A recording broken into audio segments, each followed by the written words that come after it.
Olá, pessoal! Sejam todos muito bem-vindos. Esse é o podcast Asma em Foco, elaborado pela Associação Brasileira de Asma Grave. Nós agradecemos ao apoio da Sanofi por proporcionar mais esses encontros sempre. E hoje nós estamos com uma convidada super especial, a doutora Zuleide Mater, que é pediatra, pneumopediatra, está aqui para dividir um pouco de conhecimento com a gente. A gente fala um pouquinho sobre asma na infância e no bebê. Muito obrigada pelo convite, pela oportunidade de falar de um assunto que eu gosto tanto, que é asma, né? E asma na criança. Eu sou um dos membros fundadores da ABRA, que é a Associação Brasileira de Asmáticos, e atualmente eu estou como diretora de políticas governamentais e relações internacionais dessa organização. E é um prazer enorme estar aqui, porque todos os esforços são importantes para a gente levar informação, né, Raíssa? Com Obrigada pelo certeza, doutora. convite.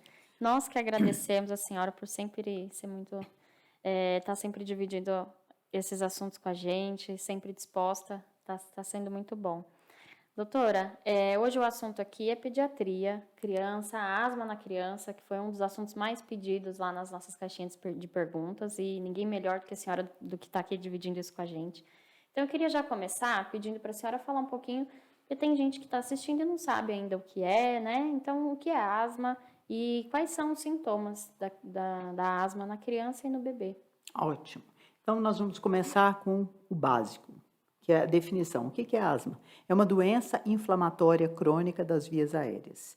E essa via aérea começa no nariz e vai até a última porção do pulmão, que é o alvéolo, que é onde acontece a troca de ar, né? A troca gasosa.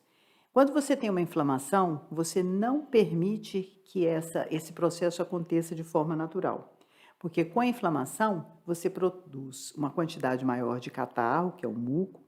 Esse muco entope a via respiratória, não permitindo que aconteça a troca gasosa e levando aos sintomas, que pode ser cansaço, chiado, né? Falta de ar, dificuldade para respirar, desconforto respiratório. Todos esses são sintomas de uma inflamação. Então, o mais importante é saber que a asma é uma doença inflamatória crônica das vias aéreas. E como toda doença crônica, não tem cura, tem controle. E o controle é adquirido com o uso de medicamentos corretos, na dose correta, no intervalo correto e com a técnica correta. Né? Perfeito, doutora. E assim, entender como na criança é feito o diagnóstico, né? Porque o adulto ele já fala o que ele está sentindo, né? Já refere. E na criança, como que é feito o diagnóstico da asma? O diagnóstico da asma na criança é basicamente clínico, porque você não consegue fazer uma espirometria nos pequenos. Entendi. A espirometria, que vocês devem saber que é a prova de função pulmonar, é um exame que consiste em você soprar e medir a resistência do seu pulmão, da sua via aérea, e a capacidade dele abrir e fechar no tempo correto. E isso não dá para ser feito em criança pequena. Dá para ser feito em criança acima de 6 anos, normalmente, mas nos pequenos, não. E a gente tem que lembrar que a asma é a doença crônica de maior prevalência na infância. 20% das crianças são asmáticas. Então, muita gente fica sem diagnóstico, e o diagnóstico é feito pelos sintomas. Então, veja, se você tem uma criança que tem sintomas de cansaço, chiado, desconforto respiratório quando faz algum esforço, e principalmente se esses sintomas acontecem à noite ou no começo da manhã, você já tem que ficar com a antena ligada. Se ainda existe história familiar positiva, ele tem um irmãozinho, um primo, uma mãe, alguém com asma, o diagnóstico caminha mais ainda para esse lado. Mas nós não podemos esquecer que às vezes não tem diagnóstico feito. E a gente pode dizer que essa criança é o caso índice. Não é porque nunca teve asma na família, é porque às vezes não foi diagnosticado. Às vezes recebeu aqueles vários nomes que a gente escuta. Ah, não é asma não. É bronquite alérgica, é tosse asmatiforme. Os nomes são todos. Que na verdade, gente, é a mesma coisa, porque bronquite é uma inflamação do brônquio. Quem tem asma tem bronquite. Mas quem tem resfriado também tem. Então não dá para ficar tratando como bronquite. Porque bronquite consiste na inflamação do brônquio. E essa inflamação crônica é que é a asma. A bronquite, então, ela não é crônica, né? É, Porque não. tem gente que fala, ah, não, meu filho, ele tá chiando, ele tá tossindo, é porque ele tem bronquite. Sim. A doença crônica não é a bronquite, né? A bronquite é o sintoma. É o Por sintoma. exemplo, quem tem Covid tem bronquite. Quem entendi. tem DPOC tem uma bronquite, né? Quem tem enfisema tem uma bronquite. Quem tem pneumonia está com uma bronquite. Quem tem resfriado está com bronquite. É uma Uhum. inflamação crônica. Se você tiver uma infecção na garganta, vai ser uma amidalite, né? Tudo que termina com it é uma inflamação. Então, Aguda. a bronquite é uma inflamação no brônquio, mas se ela for crônica, aí a É gente está asma. falando de asma, Entendi. né? Muito bom entender essa diferença, Né? porque eu acho que às vezes até da gente usar o termo correto nos aproxima também do diagnóstico, né, Claro. doutora? Veja, quem está nos ouvindo hoje, se a pessoa nunca ouviu falar que ela tem asma, ela vai falar, ah, não, esse assunto não é comigo não, porque o que eu tenho é Uhum. bronquite. Então, é importante dar o nome aos bois, porque se você sabe que é asma, você vai prestar atenção todas as vezes que o assunto for falado, né? Exatamente. E é uma obrigação nossa, como profissionais de saúde, quer seja o médico, o enfermeiro, o fisioterapeuta, o nutricionista, o psicólogo, dar o nome correto. Uhum. A gente tem que parar de usar apelido, né? Então, tem que dar o nome correto para que a doença receba o tratamento correto. A asma já é tão mal diagnosticada, É. se a gente ainda ficar usando outros nomes, a pessoa vai entender que não é aquilo que ele tem. Então, é importante falar o nome correto. É verdade, doutora. A Giovana foi tratada como bebê chiador até quase 3 anos.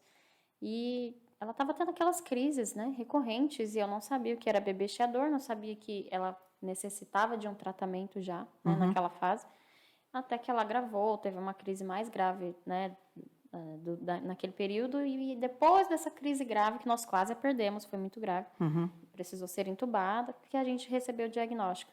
Então, talvez se ela tivesse, se a gente tivesse escutado esse termo correto, né, ou se ela tivesse começado um tratamento em tempo, Teria uma adesão melhor ao uma tratamento, adesão procurado melhor. recurso, né? Mas foi importante, muito importante você falar isso de bebê chiador. O que que é bebê chiador? Eu falo que é o passo anterior da asma. Porque, veja, um dos fatores de desencadeamento da asma, que a gente chama de gatilho, o que faz que apareça a primeira crise, normalmente é um vírus. Uhum, E esses vírus acontecem nos nenéns de 2, 3 meses, com muita frequência. Muitas vezes é causado pelo vírus sincicial respiratório. A gente sempre está escutando aí na mídia falar, ah, estamos com surto de vírus sincicial respiratório. Mas não é só ele não, tem vários vírus que podem levar a bronquiolite. uhum, Bronquiolite, como o nome diz, it, é a inflamação do bronquíolo, que é uma das porções do brônquio, a porção final. Depois do bronquíolo, a gente tem um alvéolo. Então, esse bronquíolo inflamado, ele pode levar ao chiado. E esse neném que teve essa bronquiolite, ele pode seguir chiando, continuar uhum. chiando, e aí ele passa a ser um bebê chiador, ou ele pode ter tido só aquele episódio e ir embora. Mas é um dos grandes fatores de desencadeamento da asma, é isso. Não é que a criança ficou asmática por isso, é porque ela já tinha no DNA a possibilidade, já veio com esse marcador, e teve um fator de agressão muito grande, que foi a bronquiolite. E aí instalou-se o diagnóstico, bebê chiador. Como é que a gente vai tratar? Diferente do asmático? Não, igualzinho. Então, se é bebê chiador, ele vai receber também um tratamento para uma inflamação, porque ele tem uma doença inflamatória crônica. Uhum. E o que que se trata? A gente trata com um corticoide, porque se é inflamatório, o tratamento é um anti-inflamatório, não é um antialérgico, é um anti-inflamatório. Então tem que parar com essa conversa de que tem asma, então vou dar antialérgico, não vai funcionar. Uhum. Às vezes a criança nem alérgica é, mas ela é hiperreativa. Se ao final dessa conversa nossa, vocês entenderem isso, eu já estou feliz da vida, porque é a diferença que é o que faz toda a diferença na adesão ao tratamento. Porque ninguém adere a um tratamento, Raíssa, se ele não entender do que está falando. Com certeza. Se eu te disser, você tem uma doença crônica, essa sua doença é uma inflamação, para você controlar essa inflamação, você tem que usar um corticoide inalatório todos os dias, e ele vai manter esse pulmão desinflamado, com isso você não tem sintomas, você vai acreditar. Agora, se eu Uhum. te falo assim, olha, é uma doença, uma inflamação aí no pulmão, eu vou te dar esse remédio aqui, e não te explicar que é crônico, e não te disser por que que isso acontece, você vai falar, eu vou ficar usando Não corticoide a vai dar vida inteira? Não vou importância. mesmo. Uhum. Além de não dar importância, vai ter medo, porque tem Exato. muita coisa que ronda esse mundo do asmático. Uhum. Um deles é esse, é o medo do tratamento para a vida inteira, né? Você contou quando te disseram, Foi. é um remédio que vai ter que usar a vida inteira, você para e fala, mas será? Tão pequenininho, será que esse médico tem razão? É. Eu vou ouvir uma segunda opinião. E às vezes, infelizmente, vai para uma segunda opinião de alguém que não tem treinamento e fala, não, para com isso porque vai fazer mal. Gente, e esse pulmãozinho inflamado? Raíssa, ele vai piorando, piorando, piorando. E esse é o paciente que vai evoluir depois para DPOC também. Nossa. Entendeu? Porque ele vai passar a ter um processo não só obstrutivo, mas restritivo. Ele vai perder a capacidade de abrir e fechar esse pulmão. Entendeu? Começa Então, isso é muito importante. Começa lá atrás. lá atrás. Né? A gente precisa dar importância, né? Exato. E é perfeito a senhora falar isso, porque eu acho que essa educação também do paciente já começa ali dentro do consultório, né? Começa. A gente precisa se conversar um pouco mais, e o médico, todo profissional de saúde, o primeiro profissional que o paciente procura, precisa estar bem preparado, né? Para explicar para a família, para a mãe, o porquê daquele tratamento, né? Do diagnóstico, para a gente também entender. E acho que quanto mais a gente conhece sobre o assunto, a gente confia mais, né? Que a senhora falou, adere melhor. Claro. Doutora, a senhora começou a falar um pouquinho de como é feito o diagnóstico, né? E os fatores desencadeantes, né? Na criança, no bebê. Então, além do processo viral, o que mais dentro da nossa casa pode surgir como um fator desencadeante? Ótima pergunta. Então, a primeira coisa, nós temos que entender que nem toda asma é alérgica, mas toda asma é inflamatória. Então, você pode ter uma inflamação pela alergia ou por um fator de irritação. Então, a gente põe aí, primeiro fator de desencadeamento, os vírus. Segundo fator de desencadeamento, tabagismo passivo. É aquela criança que na casa dela tem alguém que fuma, né? Ainda que fala, eu fumo na janela. Eu sempre digo isso. Quando você abre a janela para fumar, o ar não sai da sua casa para fora. Ele entra de fora para dentro. Então, você que está ali fumando, vai entrar. Né? Então, esse é um dos fatores. Terceiro fator, refluxo, doença do refluxo gastroesofágico. Importante. Para que vocês entendam, a gente tem 2 tubos que saem daqui da garganta. Então, um que é o esôfago, que vai para o estômago, e o outro que é a traqueia, que vai para o pulmão. O esôfago é vizinho da traqueia. Quando você tem refluxo, o conteúdo do estômago sobe e às vezes vem até a boca, que a gente que é adulto sente. Às vezes não chega até a boca, mas ele sobe. Como ele é ácido, ele faz essa retração assim, fecha o esôfago. Veja, quando você põe limão na boca, você sente contrair. A mesma coisa acontece, porque o suco gástrico é ácido. Como ele contrai isso, ele contrai o vizinho também, porque eles são próximos. Então, pode levar a uma contração da traqueia, levando ao broncoespasmo também. E ainda pior, esse conteúdo que vem até aqui em cima, ele pode descer pelo buraco errado. E ele vai na traqueia, levando a aspiração. E aí essa criança, que a gente está falando aqui de criança, pode ter até uma pneumonia de repetição. A pneumonia é uma criança que está sempre no pronto-socorro, está com pneumonia. E não é, é aspiração. Esse é outro fator. Caramba. Um outro fator importante, obesidade. Criança obesa, ela tem já uma pressão maior aqui na barriguinha, com mais chance de desenvolver refluxo e tem uma caixa torácica, faz uma pressão maior na caixa torácica, porque o diafragma, que é o músculo que divide tronco de barriga, ele fica mais para cima, com menos espaço para o pulmão se expandir. Esse pulmão que se expande menos, ele tem menor capacidade. Então, vai ter sintoma também. Então, obesidade. E, por tabela, a obesidade leva também a uma criança que é mais sedentária. O sedentarismo é um fator de piora para o asmático. Outro fator de piora também são as rinossinusites. Então, como eu falei antes, a via aérea ela começa no nariz e vai até o pulmão. Então, se eu tenho uma rinite, eu vou piorar o pulmão, né? Vai ficar mais inflamado, vai descer essa inflamação, chegando na última parte do pulmão. Então, não se trata asma sem tratar a rinite. A gente tem que tratar a porta de entrada. Porque o nosso ar tem que chegar quentinho no pulmão na hora para ter a troca de ar. Se eu respiro com a boca aberta, esse ar não chega quente. Então, eu tenho uma contração. Então, tem que respirar pelo nariz. Esse nariz tem que estar desobstruído. Então, esse é um dos fatores. Basicamente, essas coisas, né? Obesidade, tabagismo passivo, doença do refluxo, vírus, né? São as coisas e as rinossinusites. Perfeito. E a senhora falou bastante da questão do sedentarismo, que é algo que toca no assunto que nós, como mães de criança asmática, a primeira coisa que, pelo menos, eu fazia com a Giovana, que hoje eu sei que é errado, mas na época não, Giovana não corre. Giovana, volta aqui, né? Ou então fala, corre devagar, como se tivesse jeito de correr devagar, né? Exato. Então, a é. gente priva a criança de várias coisas, né? Uhum. Principalmente atividade física, Uhum. né? Tudo que ela faz ali no dia a dia, ela começa a deixar de fazer porque é o medo De de desencadear. desencadear. Uhum. E isso é um dos fatores, né, doutora? Que a gente precisa também falar um pouquinho que... Desmistificar isso, né? Exato. Você não imagina a quantidade de mães que chegam no consultório assim, olha, doutora, eu vim aqui para você fazer um atestado para o fulaninho não fazer educação física. Eu falo, pelo amor de Deus, a última coisa que eu quero é que ele não faça educação física. Tem que fazer e muito. Tem. Saúde passa pela atividade física. Uhum. Tem uma médica que vocês conhecem bem, que é minha ídola, que é a doutora Yara Fix, que ela sempre fala, me cite alguma doença que tenha como tratamento não fazer atividade física. Verdade. Porque não existe. Atividade física é tratamento, é remédio para todo mundo. É né? verdade. Para criança asmática, mais ainda. E é uma pena, porque às vezes a gente vê essa criança na escola ser deixada de lado.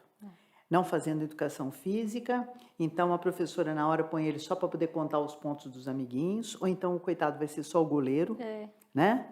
E não, criança tem que fazer tudo. O tratamento, gente, acontece, quem está nos ouvindo, para que seu filho possa fazer absolutamente tudo. Ele tem que andar na chuva, tomar gelado, ficar descalço, jogar bola, fazer todas as atividades, todas. E a atividade física que ele quiser.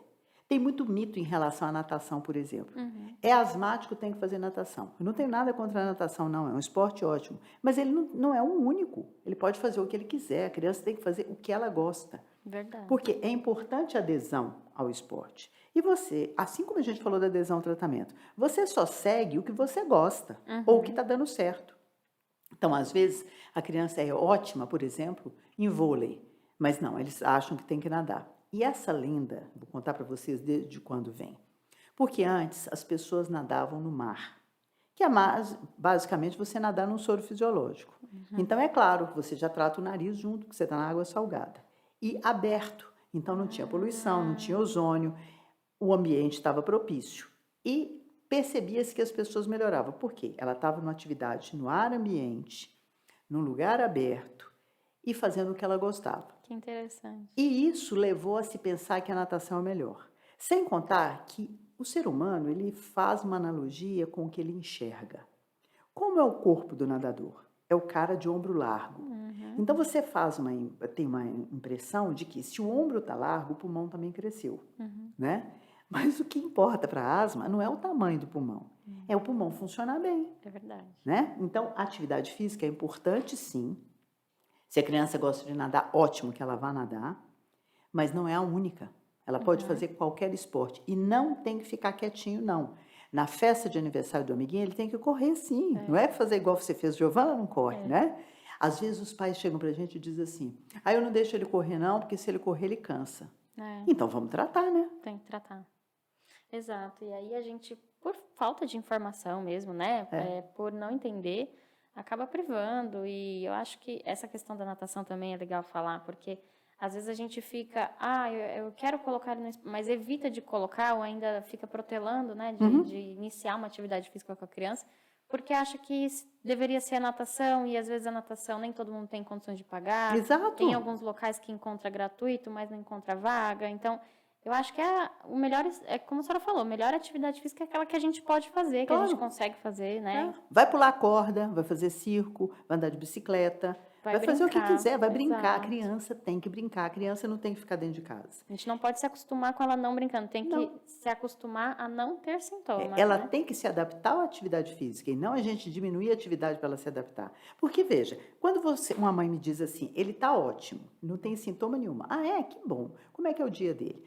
Ele acorda, vai para a escola, depois ele volta, ele fica assistindo televisão à tarde, depois eu saio com ele para dar uma volta de carro e à noite ele vai dormir. Que vida é essa? Vida de presidiário, coitada dessa criança. Exato. Então ela tem que brincar, tem que ter um monte de atividade. Eu tenho tempo para te contar uma historinha? Por favor.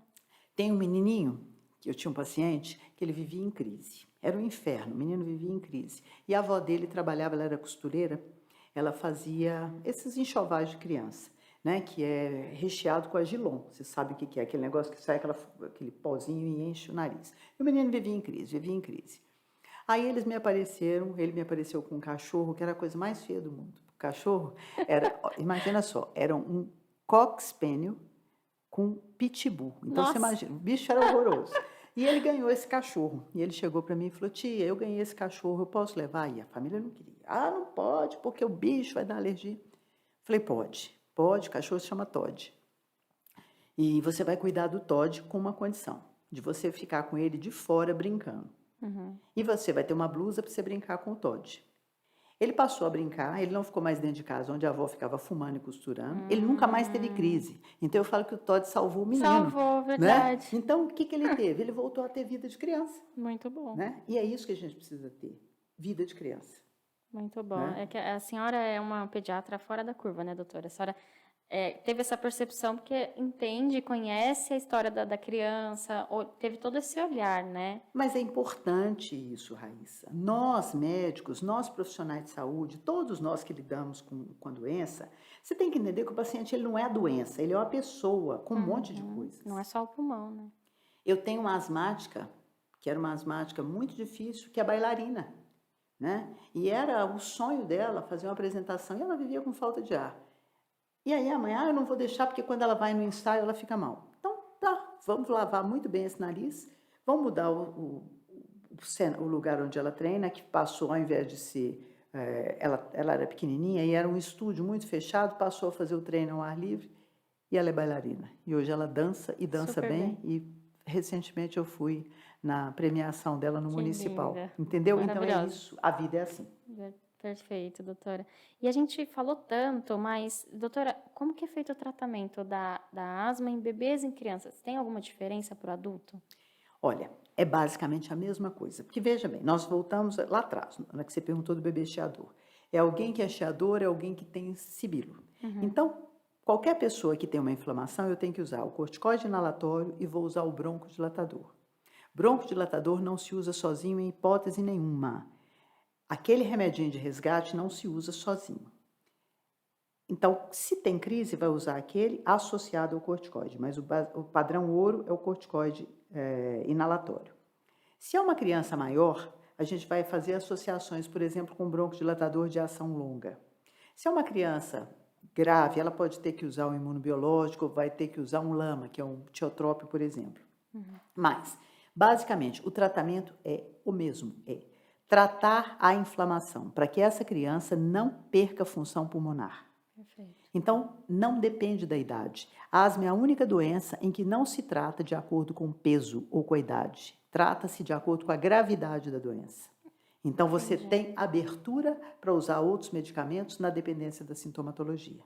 Entendi. Então, isso não interfere na Não. criança, né? Porque eu escuto bastante muitas mães falando, o médico prescreveu bombinha para o meu filho, Raíssa, tá certo isso? Ele não tem nem 1 ano. Se o médico prescreveu, tá certo, Sim. né? E se ele não prescreveu, está errado. Exato. Muito Né? bom. Doutora, todo chiado na criança é asma? A senhora falou um pouquinho no começo já sobre o Não. bebê chiador, É. mas só para a gente deixar isso Não. claro. Porque o que acontece? O chiado é só o barulho que o ar faz quando passa pelo pulmão e que o bronco está fechado. E o bronco pode fechar por uma série de coisas. Pode fechar, por exemplo, se você engasgou. Você vai ter um chiado. Né? Pode fechar se você tiver com um quadro viral. Pode fechar se você tiver com uma laringite. Né? Se você tiver um tumor. Então, nem todo chiado é asma. Mas o chiado que responde ao broncodilatador, isso eu não tenho dúvida. Porque se você está engasgado e usar um broncodilatador, não vai desengasgar, né? Então, todo paciente que tenha sibilo, que responda ao tratamento, você já tem que pensar seriamente que estamos diante de um asmático. E aí, o que você vai tratar? Você vai tratar usando o único medicamento capaz de reverter essa inflamação, que é o corticoide inalatório, que é o padrão ouro. E isso tem que ser bem colocado para os pais que, independe da idade, o tratamento é esse. Só existe uma possibilidade da gente usar o broncodilatador por pouco tempo. É quando você tem uma criança que teve um episódio, por exemplo, de uma bronquiolite, evoluiu com sibilância, você não sabe se ele vai continuar sendo ou não sibilante, você usa isso por 3 meses, suspende o tratamento e observa. Se não voltou a sibilar, é sinal de que realmente foi só uma coisa pontual. Agora, se suspendeu e ele voltou à sibilância, a gente fechou o diagnóstico. Aí não Perfeito. para o remédio, né? Nem nas férias, nem porque o clima melhorou, Não tem né? isso. Nem por nada disso. Doutora, e aí a senhora entrou numa questão importante, que a gente também recebeu perguntas sobre isso. Há necessidade do tratamento contínuo quando a gente entende e tem a certeza de que aquilo é uma asma, né? Uhum. Mas muitas mães tem muitos medos, né, mitos que envolvem. Meu filho vai precisar utilizar esse inalatório para sempre? Uhum. Tem algum momento que eu posso retirar, né? Porque tem alguns médicos que, como a senhora falou, retira nas férias. Como que isso funciona? Tem necessidade? Né? O que a gente precisa entender de mais importante aí no tratamento da asma? Então vamos lá. Vamos falar sobre o tratamento, a necessidade do tratamento. Veja só, quando vocês usam o corticoide oral, quando nós usamos o corticoide oral, eu estou dando um medicamento que a dosagem dele é em miligramas. Quando eu uso o corticoide inalado, eu estou dando microgramas. Significa que é 1000 vezes menos potente. E por que ele é menos potente? Eu tenho uma figura que costumo usar que eu acho que ilustra bem isso. É como se fosse uma carta com CEP. Quando eu estou dando o medicamento inalado, ele sabe onde ele vai. Ele vai só no pulmão. Então ele passa aqui pela boca, ele tem muita afinidade pelo receptor. Ele é amigo do receptor. Na hora que ele cai ali, opa, o receptor que está inflamado já puxa ele de uma vez. Então ele não vai na circulação. Então o paciente que está usando o medicamento inalado, ele tem muito pouco remédio na circulação. Quando eu dou o remédio por via oral, é como se fosse uma carta sem CEP. Eu mandei uma carta para São Paulo. Ele vai ter que andar nos bairros todos até chegar na rua fulana de tal, na Lins de Vasconcelos, por exemplo. Ele vai andar todo para poder achar. Então ele vai passar pelo fígado, pelo pulmão, pelo rim, e ele vai dar muito efeito colateral. Entendi. Por esse motivo é que a gente usa o corticoide inalatório e que as pessoas têm medo. Não tenham medo dele, ele é seguro. Ele só vai no lugar onde precisa. Muito diferente do remédio oral. Quando você dá para o seu filho de 5 anos, por exemplo, que está lá com uns 20 quilos, você vai dar a prednisolona por 5 dias, você vai dar o equivalente a 1 ano e 2 meses de medicamento inalado. Você dá em 5 dias o equivalente a 1 ano e 2 meses. Isso em dose média. Se for em dose baixa, dá mais do que 2 anos de tratamento. Por isso que responde rápido. E por isso que o paciente, quando vai no pronto-socorro, recebe sempre essa prescrição. Porque vamos pensar pelo lado do médico que está no pronto-socorro. Ele não quer que o paciente volte no fim do plantão de novo, ruim. Ele não conhece aquele paciente, não é por maldade, ele não conhece, ele não sabe se aquele paciente tem um médico que vai acudi-lo depois. Tem que resolver ali o que está acontecendo. Ele vai dar dose alta, porque ele tem certeza que vai tirar da crise. Ele não vai correr o risco dessa criança chegar em casa e ter um broncoespasmo rebote e morrer. Então, ele vai dar dose alta de corticoide oral. Mas, quando você está usando o corticoide inalatório todos os dias, esse pulmão fica sob controle, com uma dose assim, ó, pequenininha, porque ela é específica para aquele lugar. Muito bom. Né? Ele não vai andar no resto do corpo. Então, o tratamento do corticoide inalatório, você vai me perguntar assim, mas não vai ter efeito colateral nenhum? Tem. A gente sabe que ele vai diminuir um pouco a estatura dessa criança, mas muito mais no primeiro ano de vida. Então, no primeiro ano que eu comecei a tratar, vamos supor, chegou a Alice para mim, para eu tratar hoje. Ela tem 4 anos. O primeiro ano de vida de tratamento da Alice, ela vai chegar no final do ano, se eu for comparar com a Ana, uma amiguinha dela, que tem a mesma idade, que não tomou, ao final do ano ela vai crescer 1 centímetro a menos que a Ana. Mas, a longo prazo, não. Por quê? Os efeitos colaterais da doença, as complicações da doença por não dormir, por ter que ir para o pronto-socorro, por ter uma série de outras coisas, são muito maléficos. Muito mais do que o corticoide inalatório que você usa durante um ano. Então, a longo prazo, a estatura da Alice, essa paciente fictícia que a gente está usando, vai ser a mesma da Ana.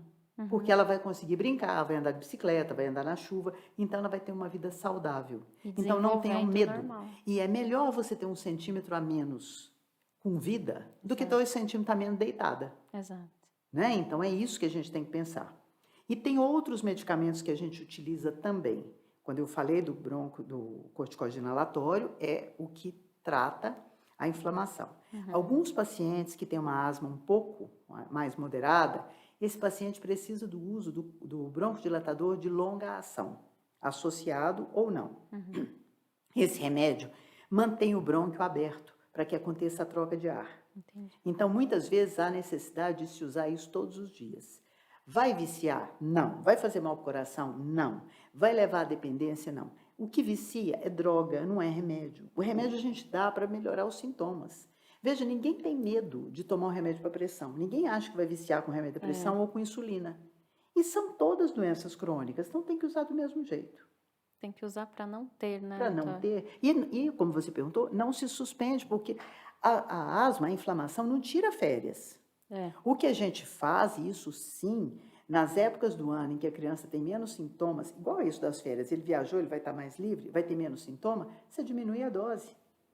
Chegou o inverno, você sabe que vai piorar, aumenta a dose. Ou ficou resfriado, ou teve alguma doença, aumenta a dose. Entendeu? Entendi. É variável. Não é uma receita de bolo que você recebeu aqui e vai ser o resto da vida igual. Vai variar ao longo da vida. Ao longo da vida varia para cada paciente, né, Varia para doutora? cada paciente. E tem que estar muito bem acompanhado, Claro, né? claro. Porque às vezes tem mãe que retira por conta própria. Porque, ele está usando o inalatório já há 2 anos, ele está super bem. Foi lá e tirou. Claro.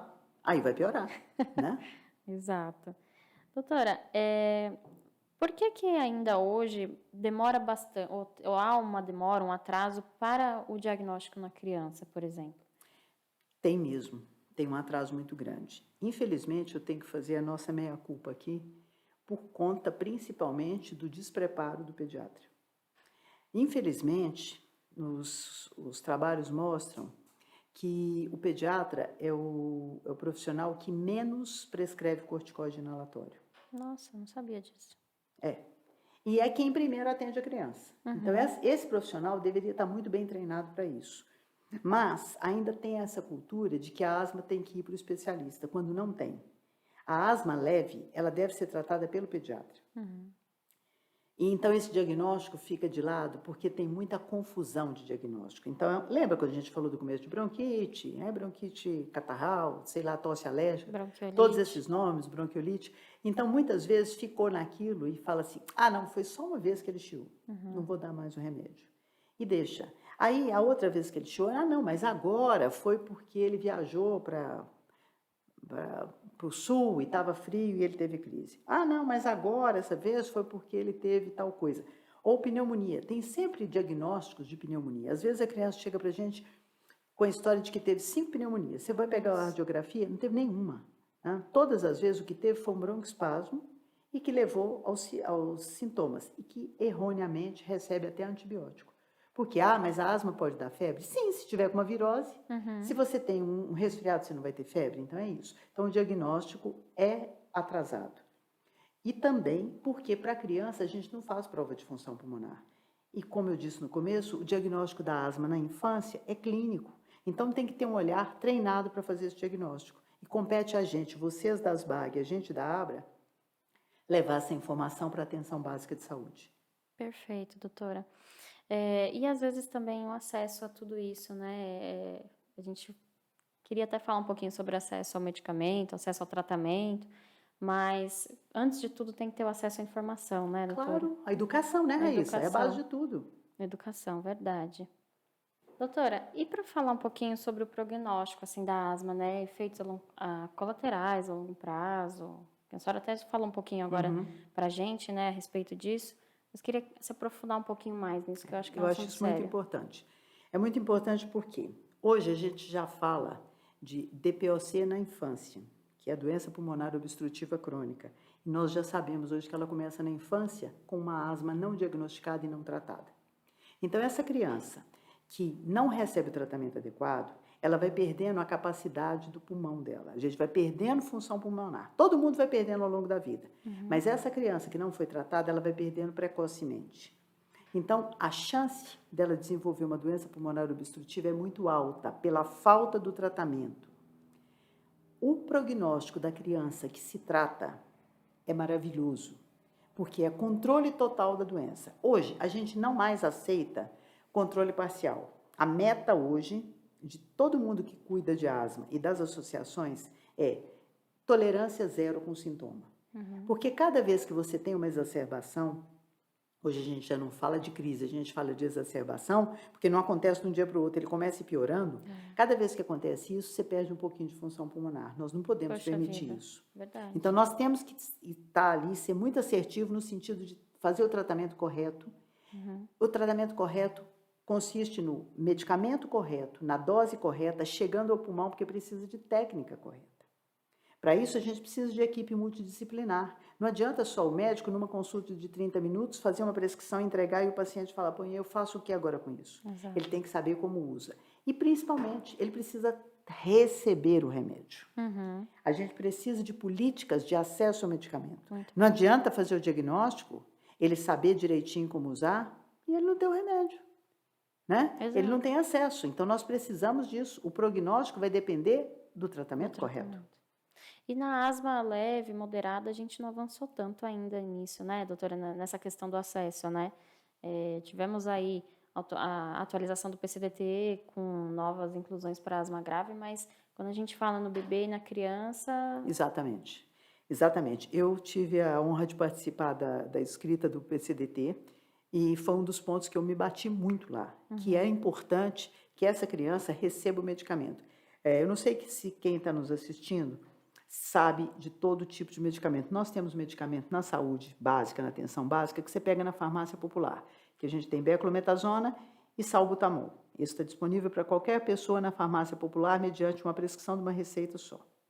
Na farmácia de alto custo, a gente tem a associação de corticoide inalatório com broncodilatador de longa ação, a gente tem tiotrópio, a gente tem imunobiológico, a gente tem uma série de outros medicamentos, mas não tem para criança pequena. Por quê? Ele tem o medicamento em cápsula para ser aspirado. E uma criança pequena não consegue fazer isso, ela precisa do spray, né? Ela não vai receber. Então, compete a gente, as nossas associações, né? Que nós somos todos um grupo que trabalha para isso, Com certeza. fazer com que o paciente tenha acesso a isso. A ASMA, a ABRA, que é a associação que eu pertenço, trabalha nisso há mais de 20 anos. E a gente bate nas portas da sociedade desafio, né? com o desafio de todo dia para que esse remédio chegue. Não adianta a gente fazer o podcast, o paciente entender, chegar lá, e aí, cadê o remédio? Não tem. Né? Nós temos que brigar por isso. Exato. E aí a gente fala um pouquinho da questão da participação mesmo do paciente, né? A gente trabalha bastante para isso, tem as consultas públicas e a gente abre lá, às vezes muitas pessoas não sabem o que é, mas a gente explica, né, doutora? Vocês fazem bastante tutorial, então, quando ouvirem falar de consulta pública, é um momento de participação social, um momento que a gente pode falar, olha, eu preciso desse medicamento, meu filho faz uso desse e não tem. Não, e você tem que participar, não é só por esse motivo, mesmo que o seu filho não use, porque o que acontece? Chega lá e fala, olha, eu ouvi falar que o filho da vizinha usa, então assim, não sabe? Pergunta para alguém, porque veja, não adianta as BAG, a ABRA, o Brasa, Proar, todo mundo se unir e bater lá na porta do governo e pedir o remédio, aí eles fazem uma consulta pública, ninguém participa. Eles devolvem para a gente, falei, e aí, vocês disseram que tem um monte de gente que precisa e ninguém participou? Exato. Então, é importante a participação das pessoas. Precisa. Né? Você chega lá e não é uma coisa difícil, porque você não tem que usar termo científico nenhum, você só tem que escrever. É importante porque muitas pessoas precisam disso, não é? Exato. A gente tem que participar, fazer a nossa parte também, né? Como sociedade. Claro. E entender, né? A gente, quando mãe, recebe esse diagnóstico, a gente não sabe, se vê muito perdido, né?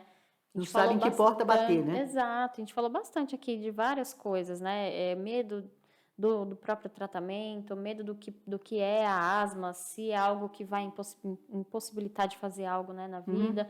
Imagina pensar em participar de uma participação social, colaborar né, com o governo e com as decisões. Mas eu acho que conforme a gente vai se instruindo e aprendendo mais, a gente precisa ir também pensando na sociedade como um todo, né, em como melhorar. E aí, doutora, acho que a gente entrou num assunto também bacana de falar a respeito dos mitos. Exato. Eu acho que a gente não falou disso. E os mitos, como qualquer doença desconhecida, qualquer coisa desconhecida é muito cercada de mito. Se eu não sei, eu fantasio. Eu vou pôr uma tartaruga debaixo da cama porque aí melhora. Eu vou dar sangue de carpa porque melhora. Isso tudo a gente conhece. Vocês devem ver isso nas redes sociais, porque a gente vê Muito. nos grupos de mães, nos grupos de WhatsApp, a gente vê, e às vezes quando você questiona, você é até bloqueado nesse grupo, porque o pessoal acha que é bom. Então Uhum. vejam bem, nós estamos falando de uma doença inflamatória e que precisa de tratamento. Não adianta esse mito de achar que eu vou pôr uma tartaruga, e eu não sei se você sabe a história da tartaruga, ainda dizem que é assim, põe a tartaruga embaixo da cama, porque depois você vai ver que ela sai andando bem devagar, porque ela fica cansada. Toda tartaruga anda devagar, né? E tadinha da tartaruga que tem que ficar lá debaixo da Debaixo da cama, né? Então eles acham que a tartaruga fica lá e que ela vai comer as células que dão a inflamação no pulmão da criança, da pessoa, Não e que vai acredito. sarar. O único papel da tartaruga na vida de uma criança asmática é aquela criança que tem uma alergia muito alta a pelo e pena. Uhum. A tartaruga é um bichinho bom para ela, porque ela pode brincar, porque a tartaruga não tem pelo, não tem pena. Exato. Só que é um bicho bobo demais para você brincar, né? Porque o que você interage com a tartaruga? Tartaruga e peixe são dois bichos que não dá para brincar muito. Mas aquelas crianças muito graves É uma têm a opção. possibilidade de ter uma tartaruguinha, mas ela não vai levar embora a asma, infelizmente. Outro mito, né, que tem, o tal do sangue de carpa. As pessoas levam para poder Meu tomar, Deus. mata a carpa e dá o sangue para a criança tomar quente, porque acha que Nossa. vai desaparecer a asma, né? Outros mitos, por exemplo, da natação, como a gente já falou, de esporte, que tem que nadar. Outros mitos, vai fazer inalação, isso eu já vi umas coisas absurdas.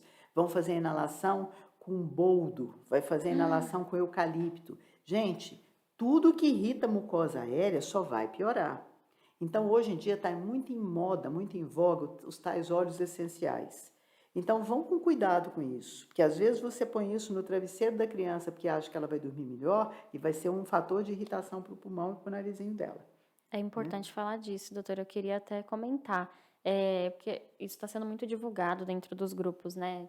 O óleo essencial, tem alguns xaropes que são feitos, dizem, à base natural, né? À base de ervas naturais, mas a gente não sabe o que realmente Não está ali sabe o que tem ali dentro, dentro.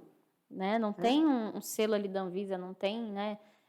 Então, até para a gente confiar nisso, e às vezes são coisas para inalar, então eu acho que é Exato. tão perigoso, né? Muito, A gente muito, muito inalar algo que a gente perigoso. não sabe o que é.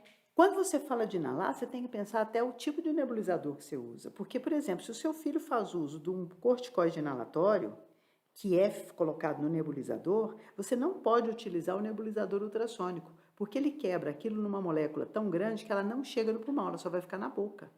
Então, Nossa, não é uma coisa simples, não é ligar uma panelinha ou ligar uma tomada e que aquilo vai chegar no pulmão e é mágico. Não é, é importante né? saber É disso muito também. importante. Esses xaropes, já aconteceu alguns anos atrás, um xarope que era tido como milagroso e que a gente recolheu para poder investigar, e ele tinha dexametasona, um corticoide Nossa. em potência altíssima. Então, claro, e era um picareta que vendia. Porque Uhum. não é porque é médico que não é picareta, era um médico picareta que vendia. Meu As Deus. pessoas compravam e achavam. Outras vezes são as vacinas. Vacina, imunoterapia é excelente, mas tem gente mau caráter que vende como vacina e o que faz na realidade é uma aplicação de diprospan, que é um corticoide potente que tem ação durante um tempo, que é ação de depósito e que vai levar hipertensão, alteração renal. Quando eu falei do corticoide oral, é uma das coisas, né? Que é o corticoide sistêmico, não é só o oral, o injetável também. Então você vai ter alteração da pressão arterial, você vai ter queda da densidade mineral óssea. Você imagina, Raíssa, você vai levar osteoporose numa criança. Meu Vai ter Deus. alteração na visão, vai ter alteração na textura da pele, no comportamento. Tem crianças que às vezes têm alteração brutal de comportamento e de sono. E outros medicamentos que também são utilizados que podem ter efeitos colaterais, às vezes até com a ideação suicida. Nossa. Então tem que se pensar no que se está dando. Tem que Né? ser, a gente tem que ter uma relação muito importante, muito próxima com o médico, E de né? De confiança, né? confiança, Para exato. você conversar e tirar suas dúvidas. Quando você for ao médico, não se atenha só a pegar a receita, tire as dúvidas. Sabe, tire as dúvidas, leva o seu medicamento para usar perto para o médico ver se a técnica está correta. Isso é fundamental, né? Então, checa essa técnica, porque às vezes você está fazendo errado, o remédio não está te dando o efeito, o resultado que poderia dar, Muito bom. E quando a gente né? fala de mitos, não dá para. Hoje é inadmissível a gente ficar ouvindo ainda a vizinha ou o pessoal no grupo de Facebook, Instagram, rede Isso. social. né? Porque a internet é muito boa pra gente, hoje a gente encontra muita informação, mas É terra de ninguém, das né? boas e das ruins. É terra de ninguém, você escreve o que você quer. E não esquecer de vacina, né, gente? Por favor, vacina de gripe Verdade. todos os anos. Vacina de Covid é fundamental.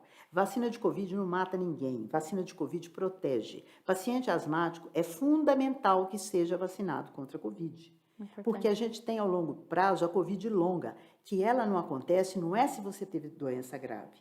Ela acontece também se você tem vários episódios de Covid leve.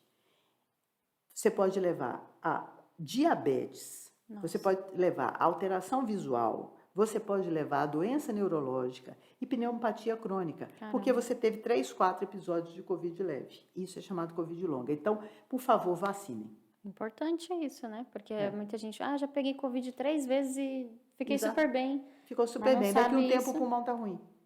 Muito né? importante. Legal, doutora.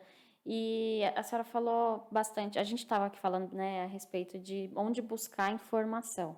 Eu acho que a gente, numa era de tanta tecnologia, né, a gente tem que se atentar a isso. Onde buscar informação? E com isso eu queria que a senhora falasse um pouco da Abra, aproveitar o espaço, porque eu acho que quanto mais canais, né, de informação, de comunicação, a gente, né, hoje a gente tem tantas parcerias que a gente tem selado com Capa, Proar, então eu acho importante a senhora falar também, né, o quanto a gente colabora para isso.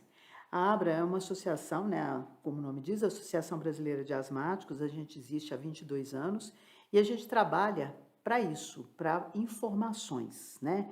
Depois, no final, vocês vão ter o link aqui, que a gente tem as nossas mídias sociais também, tem Instagram, tem Facebook, tem jornal virtual, tem palestras que a gente faz e material em PDF que pode ser encaminhado. Nós temos também um programa que é de educação nas escolas, que é o PAPAR, né? Que é educação para os pais de pacientes. Porque, infelizmente, a criança asmática, você sabe isso, se é mãe de paciente asmático, às vezes ela é boicotada na escola. Se ela está em crise, a escola não quer usar o remédio. Quer dizer, se a criança está em crise, ela não vai na escola? E se ela tiver uma crise grave, ela não vai ser medicada, ela vai morrer? A gente então precisa avançar precisamos nisso, né? avançar. A educação dentro da escola é muito importante. Precisa. A gente tem muitas fontes fidedignas de informação.